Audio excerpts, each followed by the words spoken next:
હવે આવામાં જેમને પણ ખાધા પછી તરત એસિડિટીની સમસ્યા સતાવતી હોય તેમને માટે આ વિડીયો છે.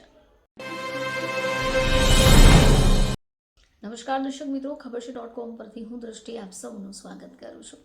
દર્શક મિત્રો, ઘણા બધા લોકોને એસિડિટીની સમસ્યા સતાવતી હોય છે.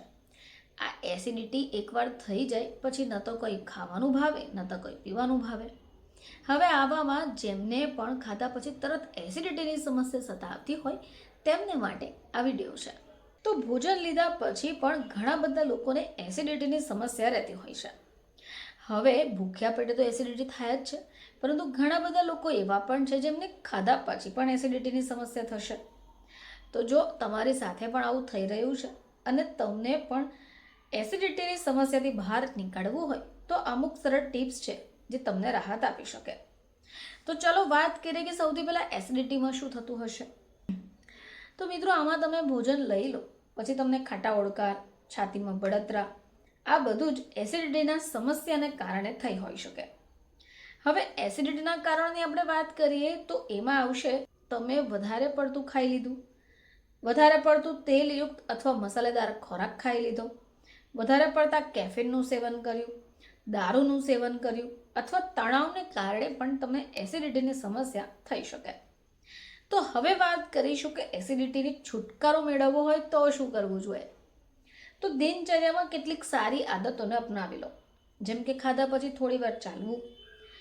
આવી પ્રવૃત્તિથી પણ તમે એસિડિટીમાંથી બહાર આવી શકો. એસિડિટીમાંથી છુટકારો મેળવવા માટે કેટલાક ઘરેલું ઉપાય પણ કરી શકાય, જેમ કે હર્બલ ટી. તો એસિડિટીથી રાહત મેળવવા માટે હર્બલ ટી એક ઉત્તમ કુદરતી ઉપાય છે. હવે આ તમને એસિડિટી અને પેટના દુખાવામાં રાહત આપશે. જો તમારે એસિડિટીમાંથી બચવું હોય તો તમારે કેફીન અથવા ભોજન પછી ખાટા ફળોને ખાવા, કાર્બોનેટેડ પીણા પીવા, મસાલેદાર અથવા તળેલા ખોરાકનું સેવનને ટાળવું જોઈએ. આ સિવાય વરિયાળી પણ તમને મદદ કરી શકે.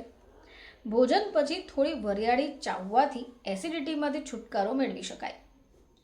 હવે એ સિવાય દહીં અથવા છાશ.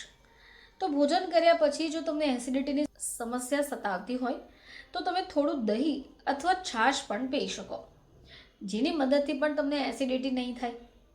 હવે એસિડિટીથી છુટકારો મેળવવા તમે જીરું, મેથી, અજમાને શેકીને એને પીસી કાઢો અને એમાં સંચળ ઉમેરી એનું સેવન કરી લો.